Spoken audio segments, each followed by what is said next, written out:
Hello, good morning. So I'm Arun Castro.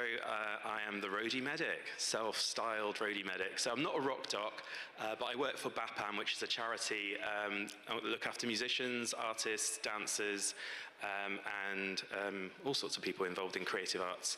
So I'm here today to talk about my favorite topic, which is about festivals and touring and health. So touring really presents our bodies with a unique set of stress tests, and it's a perfect storm of stimulus and stimulants sometimes. And that's all well and good, and sometimes it can make our careers, and sometimes it can take us to difficult, dark places. So who do I see, and why do people see a tour doctor? So there's kind of like three sort of themes to the stuff that I would look after. So travel-related stuff that a generic traveler might endure, experience. So infections, getting a virus, problems with posture. So if you sat on the overnight train like me in economy, 8 hours in the same seat, you might have some sciatica going on. If you're traveling around the world, there's jet lag and fatigue to go with that. If you're going really long haul, things like travel-related DVT.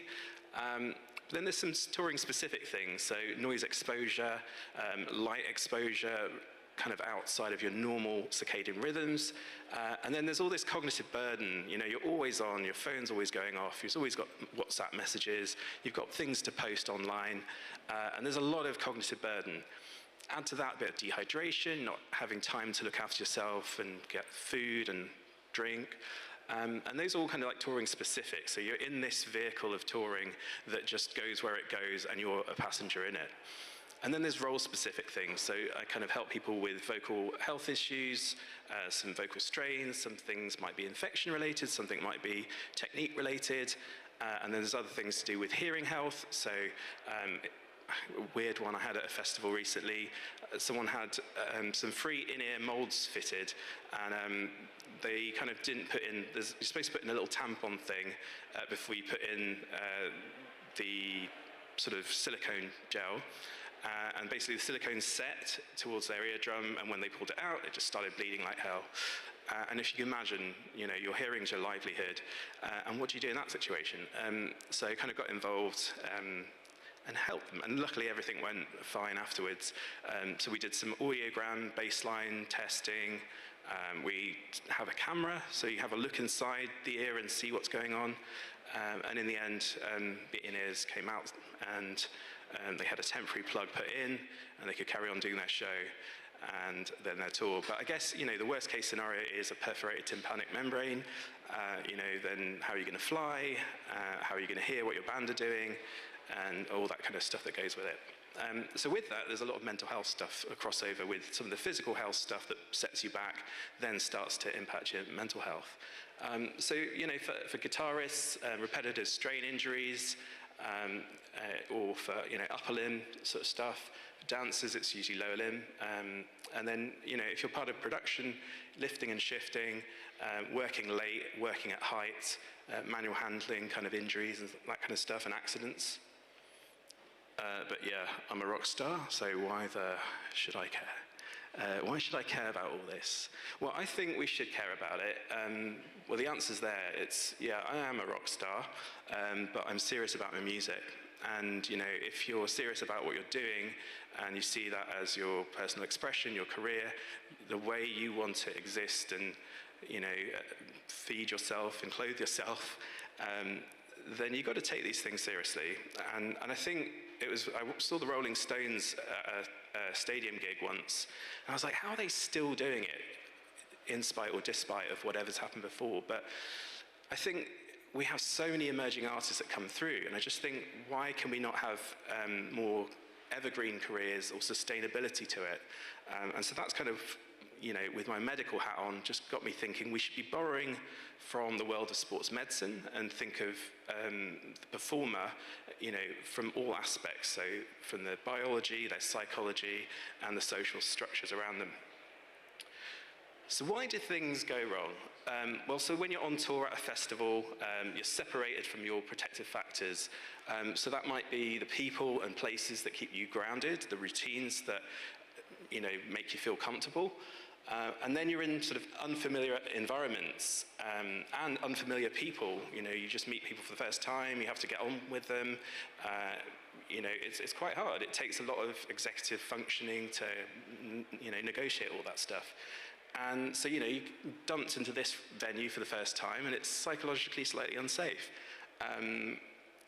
Add to that sleep deprivation, so your bandwidth for handling all these sort of things, interactions, gets harder and harder. Add to that a bit of travel, and things start to go wrong sometimes. So more reasons why things go wrong. So the mental load, we talked about that, and I think for emerging artists, and at all kind of levels, independent artists, even at sort of theatre arena levels, to starting out in club venues and stuff like that, the pressure to promote and to perform, and I should probably get rid of profit at this point, but break even from touring, and then discussing with family members that you're having to take time away from, that this is, this isn't just a hobby, that this is, your work. It's not just a jolly. So all of that, that mental load whilst you're out there in these unfamiliar environments becomes quite a stressful concoction. And then also, if you're part of a tour, there's a lack of autonomy. You've got to show up at this time, and you've got to go this place at that time. You might have to do a meet and greet, you might have to do PR, you might not want to answer the same questions about the album, or why you chose the cover of whatever to be the way it was. And then you're with your bandmates, your crewmates all the time, and there's that lack of personal space. And then you get relationship strains, so whether it's within the band, within the tour management, who might be your friends previously. So these kind of blurred relationships between friends and then colleagues, and then the financial kind of aspects of it, all adds to the melting pot for why things might go wrong. And also, if you look at sort of festivals and touring, the easiest choices aren't always the healthiest. So this is my favorite pie chart. It's not really a pie chart. Favorite circle. So it's poached from nature, but basically it shows you a clock, basically, the circadian rhythm clock. So if we start at 6 in the morning, that's when cortisol is getting secreted from your adrenal glands. That's when you're waking up, and then you're alert by 10 o'clock. So yeah, we're all alert. And then as the day goes on, stuff happens. In the natural world, you wouldn't have much light around 8 o'clock. And with that, the pineal gland in the brain starts to produce melatonin. That's your rest and recover hormone. Perfect. And then overnight, you start to produce white cells, lymphocytes, that basically protect you from illnesses. Now, if you want to stick in the touring rhythm to that, it's completely at odds. It does not give a hoot about what you've biologically been adapted for millennia. So if we kind of look at, you're doing the build, okay, 2 till 4, whatever it is. You might be doing media, fine. And then you've got this weird dead space, the 4 till 7, 4 till 8, where you're trying to fill your time with things to do. And that's kind of sometimes where people kind of have difficulties with substances, when there's just nothing to do, or just the anxiety of performing coming up. So we'll come to the solutions maybe at the end, but it's not all doom and gloom. But so that's a stressful, difficult thing. And then we get into the show, which is great. Lots of lights and lots of adulation of your fans, or it goes really badly and you feel terrible, or there was no reaction. And then there's the after party or the loadout. There's an after party twice on this. Interesting. I don't know this band. After party, loadout, and then loadout, after party. I haven't worked with them. And then you go and travel in a bunk on a bus, or in whatever means, van, plane, yeah. And this is when, your peak lymphocyte counts should be happening, and your deepest sleep should be happening, but actually you're hyperstimulated, you're buzzing, you've got loads of adrenaline and things going around your body, and you're depriving yourself of that melatonin, that rest and recover. So no wonder at the end of tour, we tend to get viral illnesses. So I think coming to this later on, this is why the touring rhythms are out of sync with our circadian rhythms. But I think, we can't really change the game in terms of how touring works on a day, but we could change it on a longer kind of trajectory. So the tour's trajectory, things like having off days, who would have thought, which is difficult with fuel costs. But I think sometimes that's the kind of balance you need to kind of weigh up to looking at how we can have an evergreen career that includes touring and festivals. So just kind of casting back to the year before last, reasons why people cancel shows. So on the right hand, left hand, one of the sides, the pink side, we got Justin Bieber cancelled his tour with something called Ramsay-Hunt syndrome, which is like a viral infection, affects your facial nerve, it causes facial paralysis, and then you can't sing, you can't perform, and then you're out for probably 6 to 8 weeks. So viral illness, basically. Rage Against the Machine, I've forgotten the front man's name. So he tore his Achilles tendon, and they cancelled their tour. And actually, it was kind of billed as Achilles tendon, but the question is, was it mental health and as well? Apparently, Bruce Springsteen's cancelled tours because of a peptic ulcer issue. Coldplay last year in Brazil, they cancelled 6 weeks of touring because Chris Martin had pneumonia.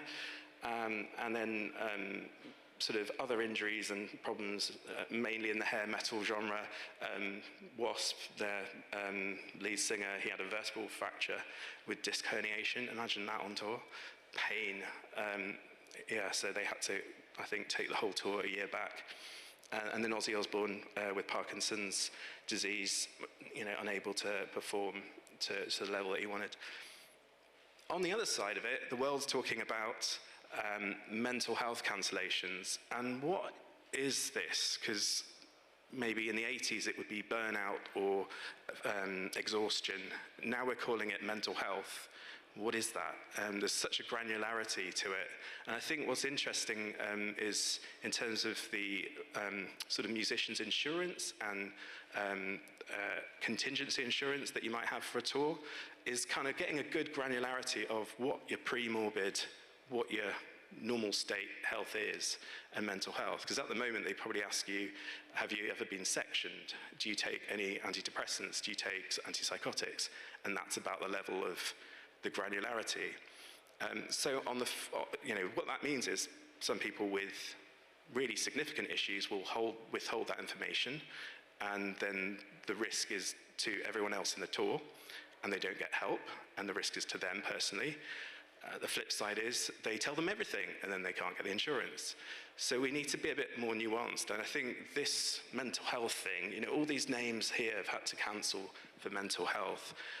I think this is going to be a real thing going forwards to how we really support artists to have their evergreen careers earlier on with prevention, proactive approach to things rather than breakdown cover.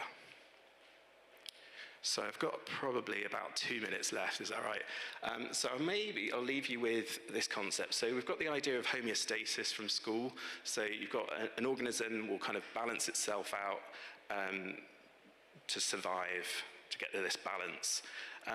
But what we know about acute stress, when added together, it creates cumulative stress. It causes our body to sort of change the normal parameters. And so that's a concept of allostasis. So over time, we adapt, we retune to new norms. So that might be our weight, might be our blood pressure, we might not be changing our diet particularly, you're eating the same rubbish, but over time with the stress plus the rubbish, our blood pressure goes up or our weight goes up.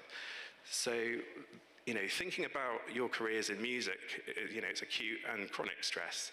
And I think, well, what can we do? What can you do? Coming up to sum up now. So I suppose is to just understand that touring, festivals, small venues, large venues, are stressful, and that we just need to have reasonable expectations of each other. We need to foster more empathy and think about accessing specialist help early. So I'm here with BAPAM today, and we're doing a pop-up clinic for artists, musicians. It's free to access, and it starts in about 5 minutes. So yeah, you can find us at the front if you'd like to sign up. Apart from that, what else can you do? Think about your tour scheduling, meal prep, prehab before rehab. Think about vocal coaching, straw phonation exercises. If you don't know what that is, come and find us. Think about your entry and exit planning. So this is when you have arguments with your other half. You know, well, I'm going on tour. No, you're not. Yeah, all that kind of stuff. So sources for help musicians have a really brilliant hearing health scheme. If you want to get some in-ear molds, if you want audiograms, go to them. BAPAM for all kinds of things. Tonic Rider for sort of addiction support. Back Lounge and Roadies in Recovery, specific for production health. And then my own plug for my Roadie Medic little startup. Thank you for listening.